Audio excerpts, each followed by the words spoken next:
And the very same area where the Little Bear fire is raging is another problem. The biggest bark beetle infestation in the state. So are the beetles that kill pine trees the root of the problem? News 13's Deanna Salceda is live in the Newsplex with the answer. Deanna?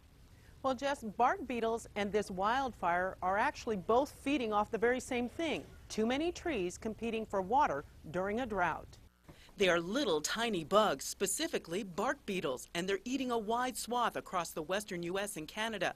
Here in New Mexico, the beetles' biggest impact is in the Sacramento Mountains, the exact area where the Little Bear fire is burning near Ruidoso. There's no conclusive evidence that a bark beetle affected area will have a higher intensity or a worse fire. Daniel Ryerson with the U.S. Forest Service says the problem is New Mexico's Sacramento forest has been under a drought, plus the forest has not been thinned in years. The dense forests are causing the problems, and the bark beetles are one response to the dense forests, but bark beetles themselves do not cause forest fire problems. Ryerson says the fire could actually spark more bark beetle problems. The areas right adjacent to a fire that have been stressed by the heat or low intensity fire along the edge, as well as any areas within the fire that say weren't killed but the trees are still alive, they're now stressed, and some of those areas are a little more susceptible to bark beetle attacks.